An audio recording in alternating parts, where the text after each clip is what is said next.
ओम शांति। 22 मार्च 2024।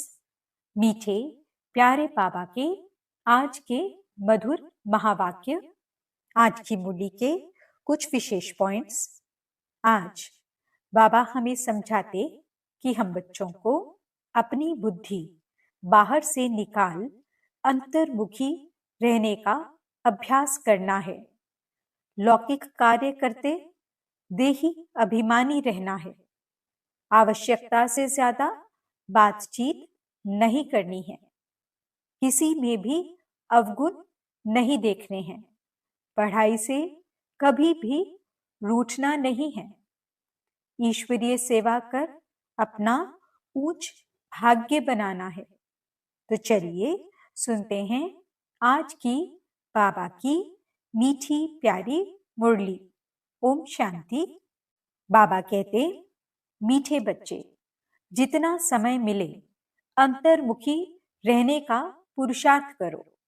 बाहर मुखता में न आओ, तब ही पाप कटेंगे।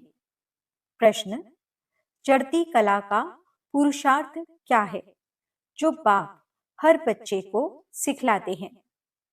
उत्तर, बच्चे, चढ़ती कला में जाना है तो बुद्धि योग एक बाप से लगाओ। फलाना ऐसा है, यह ऐसा करता है, इसमें यह अवगुण है। इन बातों में जाने की दरकार नहीं। अवगुण देखने से मुंह मोड़ लो। कभी भी पढ़ाई से रूठना नहीं। मुरली में जो अच्छी अच्छी पॉइंट्स हैं उन्हें धारण करते रहो, तब ही चढ़ती कला हो सकती है। ओम शांति। अभी यह है ज्ञान का क्लास और सवेरे योग का क्लास। योग कौन सा? ये बहुत अच्छी रीति समझाना है, क्योंकि बहुत मनुष्य हठ योग में फंसे हुए हैं। जो हठ योग मनुष्य सिखलाते हैं, यह है राजयोग जो परमात्मा सिखलाते हैं, क्योंकि राजा तो कोई है नहीं जो राजयोग सिखलावे। ये लक्ष्मी नारायण भगवती भगवान हैं। राजयोग सीखे तब तो भविष्य में भगवती भगवान बने। यह है ही पुरुषोत्तम संगम युग की समझानी। इसको कहा जाता है पुरुषोत्तम, पुरानी और नई दुनिया का बीज। पुराने मनुष्य और नए देवताएं। इस समय सभी मनुष्य पुराने हैं। नई दुनिया में नई आत्माएं, देवताएं होते हैं। वहां मनुष्य नहीं कहेंगे। भले हैं मनुष्य, परंतु दैवी गुणों वाले हैं, इसलिए देवी देवता कहा जाता है। पवित्र भी रहते हैं। बाप बच्चों को समझाते हैं, काम महाशत्रु है। ये रावण का पहला भूत है। कोई बहुत क्रोध करते हैं तो कहा जाता है, भौं भौं क्यों करते हो? ये दो विकार बड़े शत्रु हैं। लोभ मोह के लिए भौं भौं नहीं कहेंगे। मनुष्यों में साइंस घमंड के कारण क्रोध कितना है, यह भी बहुत नुकसान कारक है। काम का भूत आदि मध्य अंत दुख देने वाला है। एक दो पर काम कटारी चलाते हैं। ये सब बातें समझकर फिर औरों को समझानी है। तुम्हारे सिवाय बाप से वर्षा लेने का सच्चा रास्ता तो कोई बतला न सके। तुम बच्चे ही बता सकते हो। बेहद के बाप से इतना बड़ा वर्षा कैसे मिलता है? जो किसको समझा नहीं सकते तो जरूर पढ़ाई पर ध्यान नहीं है। बुद्धि योग कहाँ भटकता है? युद्ध का मैदान है ना। ऐसे मत समझे, सहज बात है। मन के तूफान व विकल्प ढेर के ढेर न चाहते हुए भी आएंगे। इसमें मूंझना नहीं है। योग बल से ही माया भागेगी। इसमें पुरुषार्थ बहुत है। धंधे धोरी में कितने थक जाते हैं, क्योंकि देह अभिमान में रहते हैं। देह अभिमान के कारण बहुत बातचीत करनी पड़ती है। बाप कहते हैं, देही अभिमानी बनो। देही अभिमानी बनने से जो पाप समझाते हैं वही औरों को समझाएंगे। अपने को आत्मा समझ बाप को याद करो। बाप ही शिक्षा देंगे कि बच्चे बाहर मुखी नहीं होना चाहिए, अंतर्मुखी होना है। भल कहाँ बाहर मुखी होना भी पड़े, फिर भी जितनी फुर्सत मिले कोशिश कर अंतर्मुखी होना चाहिए, तब ही पाप कटेंगे। नहीं तो न पाप कटेंगे न ऊंच पद पाएंगे। जन्म जन्मांतर के पाप सिर पर हैं। सबसे जास्ती पाप ब्राह्मणों के हैं, उनमें भी नंबरवार हैं। जो बहुत ऊंच बनते हैं वही बिल्कुल नीच भी बनते हैं। जो प्रिंस बनते हैं उनको ही फिर बेगर भी बनना है। ड्रामा को अच्छी रीति समझना है। जो पहले आए हैं वे पिछाड़ी में आएंगे। जो पहले पावन बनते हैं वही पहले पतित बनते हैं। बाप कहते हैं, मैं भी आता ही हूं इनके बहुत जन्मों के अंत में, सो भी जब वानप्रस्थ अवस्था है। इस समय छोटे बड़े सबकी वानप्रस्थ अवस्था है। बाप के लिए गायन भी है। सर्व की सदगति करने वाले वह होती ही है पुरुषोत्तम संगम युग पर। यह पुरुषोत्तम संगम युग भी याद रखना चाहिए। जैसे मनुष्यों को कलयुग याद है, संगम युग सिर्फ तुमको याद है। तुम्हारे में भी नंबरवार हैं। बहुतों को तो अपना गोरख धंधा ही याद रहता है। बाहर से मुख हटा हुआ हो तो धारणा भी हो जाए। एक कहावत है, अंतकाल जो स्त्री सिमरे। जो गीत व श्लोक अच्छे अच्छे हैं, जिनका हमारे ज्ञान से कनेक्शन है, वह रखने चाहिए। जैसे छीछी दुनिया से जाना ही होगा। दूसरा, नैनहीन को राह दिखाओ। ऐसे ऐसे गीत अपने पास रखने चाहिए। बनाए तो मनुष्यों ने हैं, जिनको इस संगम का पता ही नहीं है। इस समय सब ज्ञान नैनहीन अंधे हैं। जब परमात्मा आए तब आकर राह दिखाए। अकेले को तो नहीं दिखाएंगे। यह है उनकी शिव शक्ति सेना। ये शक्ति सेना क्या करती है? श्रीमत पर नई दुनिया की स्थापना।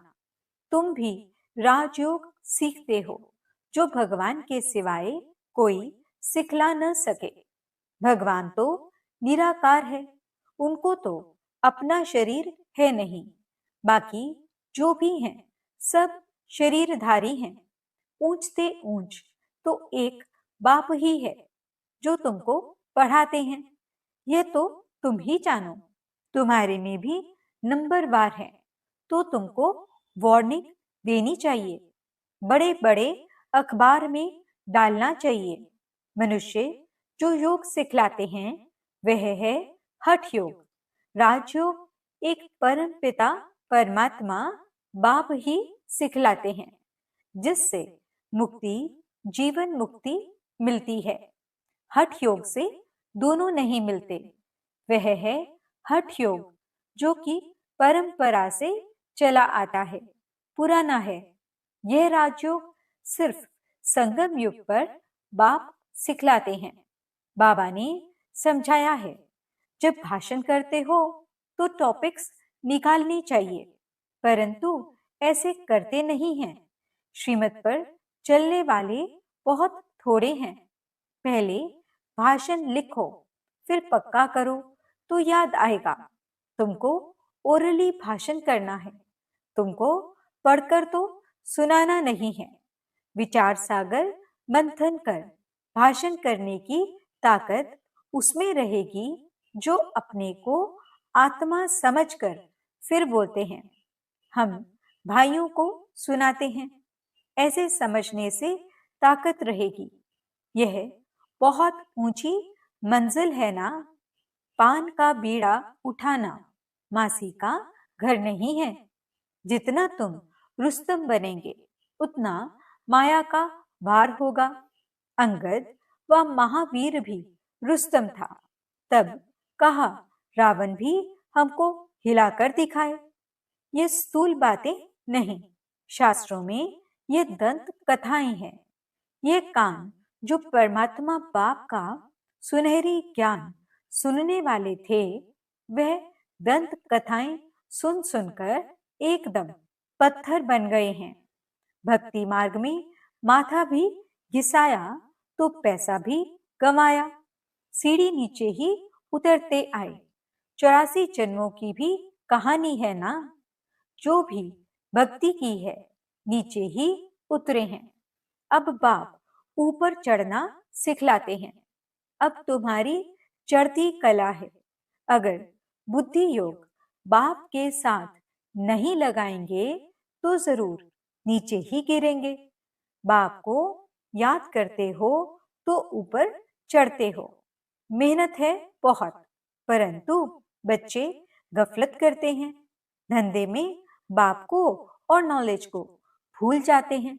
माया तूफान में लाती है। फलाना ऐसा है, ये करता है, ये ब्राह्मणी ऐसी है, इसमें ये अवगुण है। अरे इसमें तुम्हारा क्या जाता है? सर्वगुण संपन्न तो कोई बना नहीं है। कोई का अवगुण न देख गुण ग्रहण करना है। अवगुण देखो तो मुंह मोड़ लो। मुरली तो मिलती है, वह सुनते धारण करते रहो। बुद्धि से समझना है, ये बाबा की बात बिल्कुल ठीक है। जो बात ठीक न लगे छोड़ देनी चाहिए। पढ़ाई से कभी रूठना नहीं चाहिए। ब्राह्मणी से व पढ़ाई से रूठना गोया बाप से रूठना। ऐसे बहुत बच्चे हैं जो फिर सेंटर पर नहीं आते हैं। भल कोई कैसा भी है, तुम्हारा काम मुरली से है। मुरली जो सुनाए उनमें से अच्छी अच्छी पॉइंट्स धारण करनी है। किसी से बात करने में मजा नहीं आता तो शांत करके मुरली सुनकर चले जाना चाहिए। रूठना नहीं चाहिए कि हम यहाँ नहीं आएंगे। नंबरवार तो हैं। यह भी अच्छा है जो सुबह को तुम याद में बैठते हो। बाबा आकर सर्च लाइट देते हैं। बाबा अनुभव सुनाते हैं। जब बैठते हैं तो जो अनन्य हैं वह बच्चे पहले याद आते हैं। भल विलायत में हैं, कलकत्ते में हैं, तो पहले अनन्य को याद कर सर्च लाइट देते हैं। बच्चे तो भल यहाँ भी बैठे हैं, परंतु बाबा याद उनको करते हैं जो सर्विस करते हैं। जैसे अच्छे बच्चे शरीर छोड़ जाते हैं तो उनकी आत्मा को भी याद करते हैं। बहुत सर्विस करके गए हैं तो जरूर यहाँ ही नजदीक कोई घर में होंगे, तो उनको भी बाबा याद कर सर्च लाइट देते हैं तो सब बाबा के बच्चे। परंतु कौन कौन अच्छी सर्विस करते हैं यह तो सब जानते हैं। बाबा ने कहा यहाँ सर्च लाइट दो, तो देते हैं। 2 इंजन है ना, ये भी इतना ऊंच पद पाते हैं तो जरूर ताकत होगी। भल बाबा कहते हैं हमेशा यही समझो कि शिव बाबा पढ़ाते हैं तो उनकी याद रहनी चाहिए। बाकी ये तो समझते हो यहाँ 2 बत्ती है और तो कोई में 2 बत्ती नहीं है, इसलिए यहाँ 2 बत्तियों के सम्मुख आते हैं तो अच्छी तरह से रिफ्रेश होते हैं। टाइम भी सवेरे का अच्छा है। स्नान कर छत पर एकांत में चले जाना चाहिए। बाबा ने इसलिए बड़ी बड़ी छतें बनाई हैं। पादरी लोग भी एकदम साइलेंस में जाते हैं। जरूर क्राइस्ट को याद करते होंगे, गॉड को जानते नहीं। अगर गॉड को याद करते होंगे तो शिवलिंग ही बुद्धि में आता होगा। अपनी मस्ती में जाते हैं तो उनसे गुण उठाना है। दत्तात्रेय के लिए भी कहते हैं, वे सबसे गुण उठाते थे। तुम बच्चे भी नंबरवार दत्तात्रेय हो। यहाँ एकांत बहुत अच्छा है, जितनी चाहो कमाई कर सकते हो। बाहर तो गोरख धंधा याद पड़ेगा। 4 बजे का टाइम भी बहुत अच्छा है। बाहर कहाँ जाने की जरूरत नहीं है। घर में बैठे हो, पहरा भी है। यज्ञ में पहरा भी रखना पड़ता है। यज्ञ के हर वस्तु की संभाल रखनी पड़ती है, क्योंकि यज्ञ की एक एक चीज बहुत बहुत वैल्यूएबल है। इसलिए सेफ्टी फर्स्ट। यहाँ कोई आएंगे नहीं, समझते हैं। यहाँ जेवर आदि तो कुछ है नहीं। ये मंदिर भी नहीं है। आजकल चोरी सब जगह होती है। विलायत में भी पुरानी चीजें चोरी करके ले जाते हैं। जमाना बहुत डर्टी है। काम महाशत्रु है। वह सब कुछ भुला देता है। तो तुम्हारा सवेरे एक क्लास होता है एवर हेल्दी बनने का, और फिर यह है एवर वेल्दी बनने का। बाप को याद भी करना है तो विचार सागर मंथन भी करना है। बाप को याद करेंगे तो वर्षा भी याद आएगा। ये युक्ति बहुत सहज है। जैसे बाप बीज रूप है, झाड़ के आदि मध्य अंत को जानते हैं। तुम्हारा भी धंधा यह है। बीज को याद करने से पवित्र बनेंगे। चक्र को याद करेंगे तो चक्रवर्ती राजा बनेंगे, अर्थात धन मिलेगा। राजा विक्रम और राजा विक्रमाजीत 2 संवत मिक्स कर दिए हैं। रावण आया तो विक्रम संवत शुरू हुआ, डेट बदल गई। वह चलता है 1 से 2500 वर्ष, फिर चलता है 2500 से 5000 वर्ष तक। हिंदुओं को तो अपने धर्म का पता नहीं। ये एक ही धर्म है जो असली अपने धर्म को भूल अधर्मी बने हैं। धर्म स्थापक को भी भूले हैं। तुम समझा सकते हो आर्य समाज कब शुरू हुआ? आर्य यानी सुधरे हुए सतयुग में थे। अनआर्य अभी हैं। अब बाप आकर तुमको सुधारते हैं। तुम्हारी बुद्धि में सारा चक्र है। जो अच्छे पुरुषार्थी हैं वे खुद भी जानते हैं, औरों को भी पुरुषार्थ कराते हैं। बाप है गरीब निवास। गांव वालों को संदेश देना है। 6 चित्र काफी हैं। 84 के चक्र का चित्र बहुत अच्छा है। उस पर अच्छी तरह समझाओ। परंतु माया इतनी प्रबल है जो सब कुछ भुला देती है। यहाँ तो दोनों लाइट इकट्ठी हैं, एक बाप की एक इनकी। दोनों जबरदस्त हैं, परंतु ये कहते हैं तुम एक ही जबरदस्त लाइट को पकड़ो। सब बच्चे यहाँ भागते हैं, समझते हैं डबल लाइट है। बाप सम्मुख सुनाते हैं। गायन है तुम्ही से सुनो तुम्ही से बोलूं, परंतु ऐसे नहीं, यहाँ बैठ जाना है। 8 रोज काफी हैं। अगर बिठा दें तो ढेर हो जाएं। ड्रामा अनुसार सब कुछ चलता रहता है, परंतु तुमको आंतरिक खुशी बहुत होनी चाहिए। वह खुशी उन्हें होती जो आप समान बनाते हैं। प्रजा बनावे तब राजा बने। पासपोर्ट भी चाहिए। बाबा से कोई पूछे तो बाबा फट से कहते हैं अपने को देखो, मेरे में क्या अवगुण है। स्तुति निंदा सब सहन करना पड़ता है। जो यज्ञ से मिले उसमें खुश रहना है। यज्ञ के भोजन से तो बहुत लव चाहिए। सन्यासी थाली धोकर पीते हैं, क्योंकि उनको भोजन का महत्व है। समय ऐसा आना है जो अनाज भी न मिले तो सब कुछ सहन करना पड़ता है, तब पास हो सकेंगे। अच्छा, मीठे मीठे सिकिलते बच्चों प्रति माता पिता बाप दादा का याद प्यार और गुड मॉर्निंग। रूहानी बाप की रूहानी बच्चों को नमस्ते। हम रूहानी बच्चों की रूहानी बाप दादा को दिल व जान सिक व प्रेम से नमस्ते नमस्ते नमस्ते जी। गुड मॉर्निंग बाबा। शुक्रिया बाबा। धारणा के लिए मुख्य सार। पहला पॉइंट, किसी में भी कोई अवगुण दिखाई दे तो अपना मुंह मोड़ लेना है। पढ़ाई से कभी रूठना नहीं है। दत्तात्रेय मिसल सबसे गुण उठाने हैं। दूसरा पॉइंट, बाहर से बुद्धि निकाल अंतर्मुखी रहने का अभ्यास करना है। धंधे धोरी में रहते देही अभिमानी रहना है। बहुत बातचीत में नहीं आना है।